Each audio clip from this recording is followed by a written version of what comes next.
What's the tea? Well, spill it. Here I go. Brooke Schofield addresses old resurfaced tweets. Alright, you guys, I have had a lot to say about accountability lately and how important it is and how far it can go, and I feel like I'm not taking my own advice. Obviously, by now you guys have seen the tweets that are circulating around. They unfortunately are not fake. Those are real tweets, like real things that I said.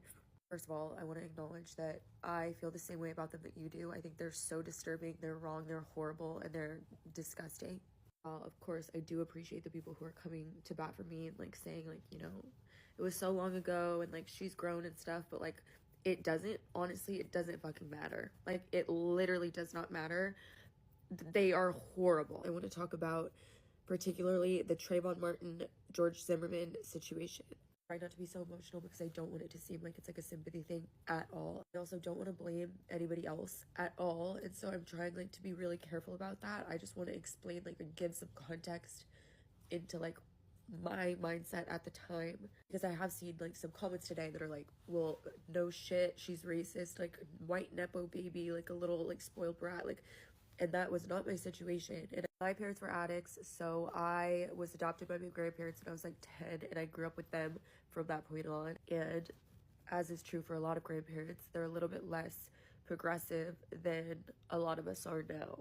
And my grandma has dementia, so it was really just like me and my grandpa, and he is a very, very right-wing conservative man, okay? It was like my household was literally just Fox News all the time, Rush Limbaugh, like if you guys know who that is, like playing literally all day long through the house, and that was just like the only thing ever that I had been exposed to. A lot of you guys have also seen my mom's Twitter because she was responding back and forth about the Trayvon Martin situation, and I just should have known better. I know her, and I should have known that she is not somebody that I take any sort of political insight from at all.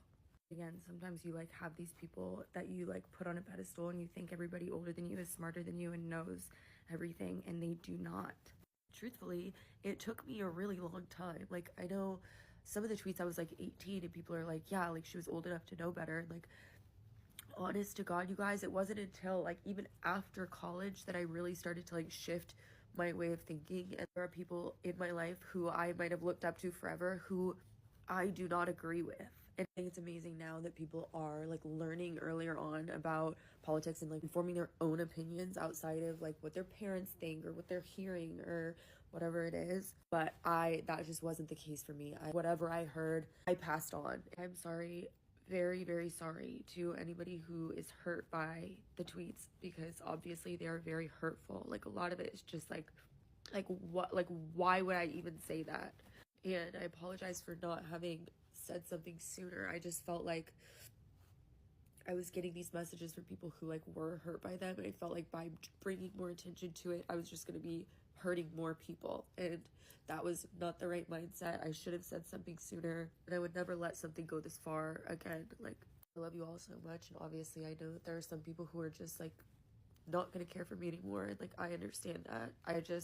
I need you to know that like is not how I think, that is not what I believe, and I am 27 years old now. I've had so much time to like learn and grow and like formulate my own opinions, and they are nothing like they were when I was 17, 18 years old.